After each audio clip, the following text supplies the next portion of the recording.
Why is rum so important to the Keys culture? It's a drink that's meant for fun And celebration, and we do a lot of that here.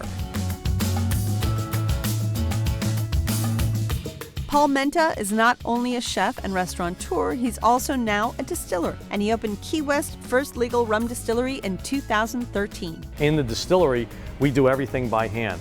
We bottle, label the bottles by hand. We use the ocean to salt cure our barrels. It's a product that we're proud of and that we make here, handmade in Key West. So how many rums do you make here? We make about 10 brands.